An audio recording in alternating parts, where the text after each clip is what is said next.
Hello everyone, hope you're doing well. Welcome back to the channel. Today I wanted to talk about a bit of an inspirational topic, which is the fact that it's never too late to achieve your goals that you have in chess. Whether that be some people say, okay, I'm never going to become a title player, or some people have told me that I'm never going to be able to become a Grandmaster because I'm too old. I'm 18 years old and only 2,000 FIDE. And we see all of these juniors, these elite grandmasters who become grandmasters at the age of 13, 12, 14, 15 at latest. And there's this myth that if we don't start playing chess when we're 2 years old or when we just came out of the womb, then we're never going to be able to have any success.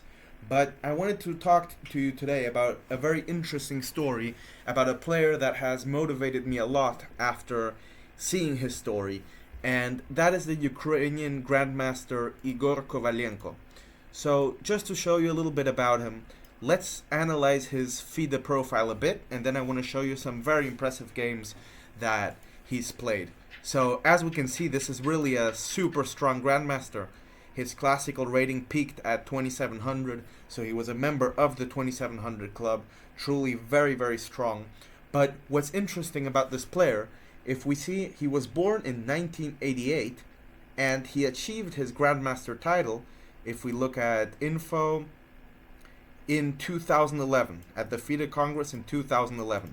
So that means if he was 20 in 2000, he was 23 years old when he achieved his Grandmaster title. Now that is very unusual for all of these top players, and if I look at his progress, at the age in 2005, he was rated 2270. So 2005, that would mean he was, in 2008, he was 20 years old, so he was 17 years old. I'm 18 years old right now. He was rated 2200. Now, if I work my ass off, which is my goal for this year, to work as hard as possible, play tournaments in Europe, get the opportunities, then I think this rating I could achieve this year too, and catch up to someone like him. And that for me is truly very inspiring. Of course, this guy is an exception rather than the rule, but the fact that you can start late, and I've always thought that it's like learning a language. You know, when you're a kid, you learn everything automatically, and that's how you get better without even realizing it. It is true that the same applies in chess, but if we work hard, there's always room to improve. And that's with my goal of becoming a Grandmaster, let alone an elite Grandmaster with the rating that he's achieved. Now, if your goal is to become a candidate master, a FIDE master, to become a title player, this becomes even more realistic. At the end of the day, you do have to put in the time, you do have to put in the work, you have to put in the effort, and it's not going to be an easy journey. But I think the universe rewards you if you put in the effort to achieve your goals. So this guy is truly an inspiration for me, and now I want to show you a very impressive game from him that I really, really enjoyed. So what I have here is a game played between the player we're talking about, Igor Kovalenko, who in this case is playing with the black pieces, against a very strong grandmaster from Hungary, Berkes Ferenc. I hope I'm saying that correctly. I'm not sure at all. Anyway, the reason why I wanted to show you this game is because he made it look so simple, and this was a classical game played at a very high level in the 42nd Chess Olympiad in Baku, Azerbaijan, in the year 2016. So let's take a look.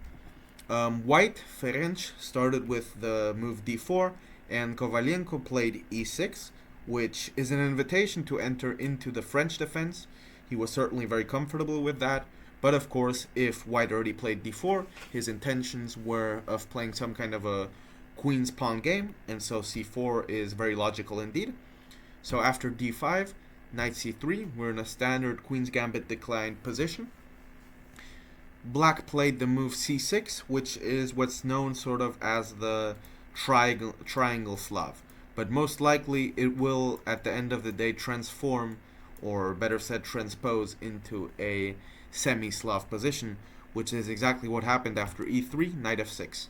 Now we are, after knight f3, knight d7, we're in a mainline semi-Slav. This is a very common theory.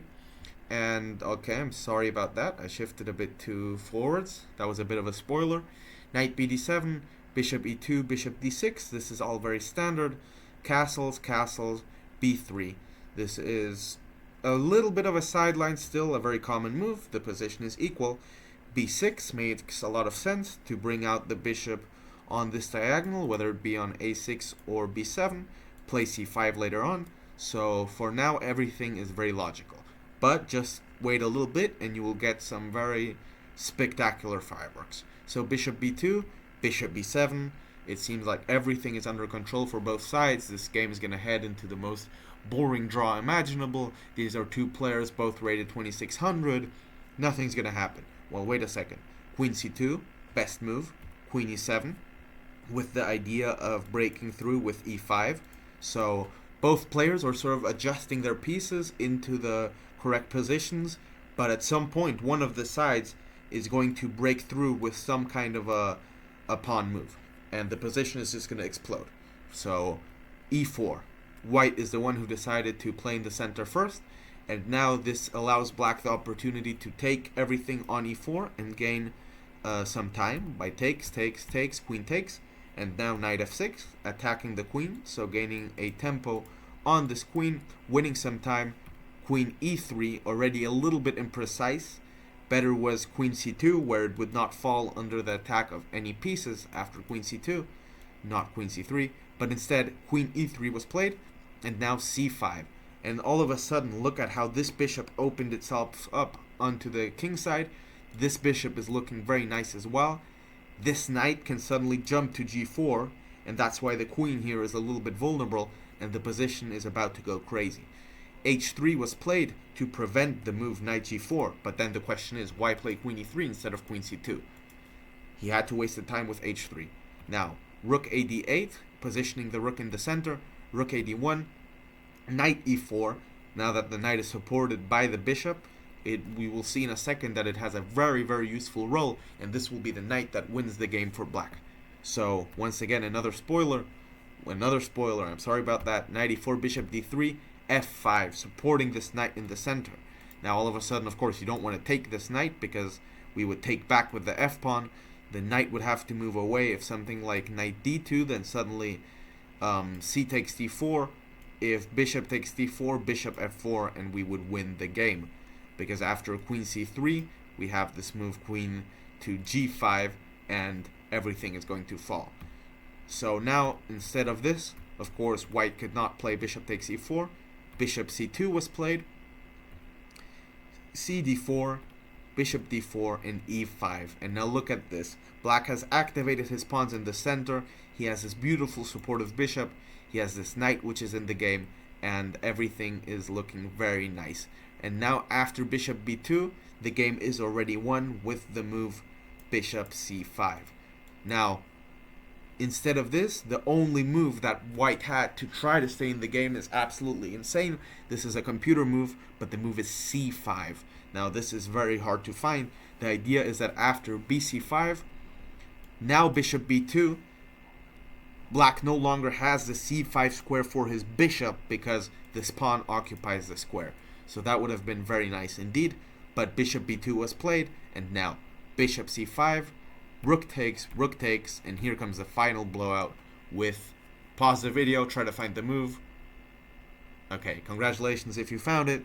If you're just here for the show, knight takes f2, beautiful move. But wait a second, rook takes f2. Here the correct move is not to take back the rook like this. No. The correct move is to eliminate this knight.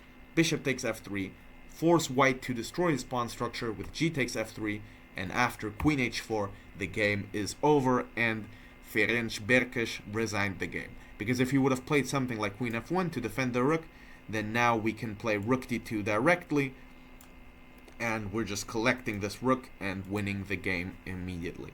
So this was a very nice game by Igor Kovalenko, and just to show you how strong of a player he really is, and truly an inspiration, proving to us that anyone can become a Grandmaster, even if you start at a bit too late of an age. So I hope you enjoyed this video. Subscribe for more videos like this to join me on my journey to become a chess Grandmaster, and I will see you all next time. Bye.